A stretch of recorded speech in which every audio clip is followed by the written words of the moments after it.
മന്ത്രി വീണ ജോർജിനെ പരിധി വിട്ട് ഒറ്റതിരിഞ്ഞ് ആക്രമിക്കുന്നതുമായി ബന്ധപ്പെട്ട് മന്ത്രി സജി ചെറിയാൻ പറഞ്ഞൊരു വാചകമുണ്ട്. വ്യക്തമാണ്, സ്പഷ്ടമാണ്. ആ ഒരു സന്ദർഭത്തിൽ ഇത് ഇടിഞ്ഞു വീണു. ഇതിനൊരു സ്ത്രീയല്ലേ അവരെ ഇന്നലെ ഏത് രൂപത്തിലാണ് കൈകാര്യം ചെയ്ത്? ഞങ്ങൾ കയ്യും കെട്ടിരിക്കാൻ ധരിക്കരുത്. ഒരു കാര്യം ഞാൻ പറയാം, വളരെ നല്ല മാന്യന്മാരായി രാഷ്ട്രീയ പ്രവർത്തനം നടത്തി ഈ സ്ഥാനങ്ങളിലൊക്കെ വന്നവരാ.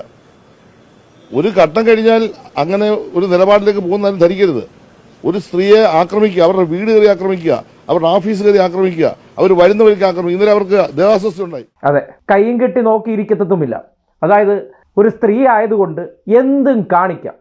ചിലർ മാധ്യമ സ്ഥാപനങ്ങൾ ഞങ്ങൾക്ക് സ്വന്തമായി ഉണ്ട് എന്ന് കരുതി ചിലരെ ഗുണ്ടകളെ പോലെ ഇറക്കി വിടാനുള്ള ഒരു സംവിധാനമാണ്. ഞങ്ങൾക്ക് താല്പര്യമില്ലാത്തവർക്കെതിരെ ഞങ്ങളിരുന്ന് ഞങ്ങൾക്ക് തോന്നും പോലുള്ള ചില നട്ടാൽ കുരുക്കാത്ത നുണകളും സംഘടിതമായി ഒരുപോലെ പ്രചരിപ്പിക്കും.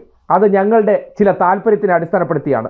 അതിൻ്റെ പേരിൽ ചിലരെ വേട്ടയാടാൻ എറിഞ്ഞു കൊടുക്കും. അതാണ് വീണ ജോർജിനോട് ഇതിനകത്തുള്ള ചിലരുടെ കിറുകിറുപ്പ് തീർക്കുന്നത്. അതിനുള്ള മരുന്ന് നാക്കാൽ പറഞ്ഞാൽ തീരില്ലെങ്കിൽ മന്ത്രി സജി ചെറിയാൻ പറഞ്ഞത് തന്നെ ആവശ്യമായിട്ട് വരുമെന്നുള്ള കാര്യത്തിൽ ഒരു സംശയവുമില്ല.